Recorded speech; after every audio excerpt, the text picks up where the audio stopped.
சாமியாருக்கும் எந்த உறவும் கிடையாது. திடீர்னு 1980 இங்கே வாங்கடா போடா அப்படின்னாங்க. இங்கே வந்தேன். அப்புறம் தான் அவரை பற்றி தெரிஞ்சுக்கிட்டேன். அவ்வளோதான். டப்பி சாமியாரை பற்றி தெரிந்தது. அதுக்கப்புறம் கொஞ்சம் கொஞ்சமாக அவருடைய எண்ணங்கள் உங்களோட பகிர்ந்து கொள்ள விரும்புவது ஒரே ஒரு எண்ணம் மட்டும்தான்.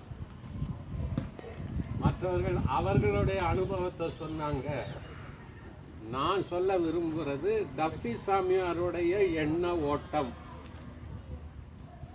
அவர் சொல்லுவாராம்,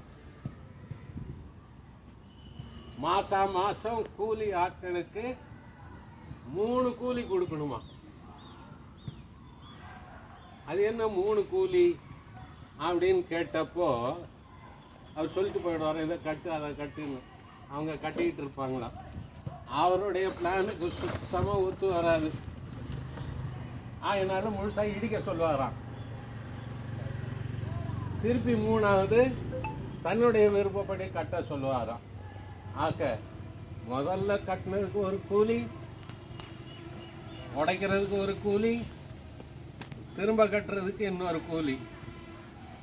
அப்போ இவ்வளோ பெருசாக கட்டினார எவ்வளோ கூலி ஆயிருக்கும். அவர் கட்டடத்தை மட்டுமா கட்டினாரு? இப்போ நீங்கள்லாம் சாட்சி சொல்றீங்களே, உங்களெல்லாம் கட்டினார். உங்களை கட்டுறதுக்கு எவ்வளோ கூலி கொடுத்துருப்பார். அதை மட்டும் நினச்சிக்கிட்டு அவருக்கு அருளாளர் பட்டமோ புனிதர் பட்டமோ இதை பற்றி நமக்கு கவலை இல்லை. அந்த ஒரு நோக்கத்தோட போனால் தான் எல்லாருமே தவறாக எடுப்பாங்க. நீங்கள் ப்ரேயர் குரூப்பு, அவ்வளோதான்.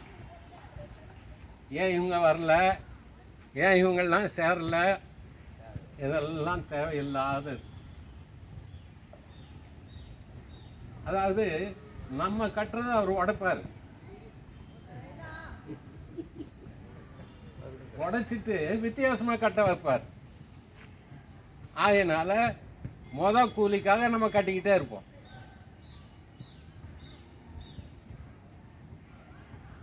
முன் வச்ச காலை வேண்டாம்.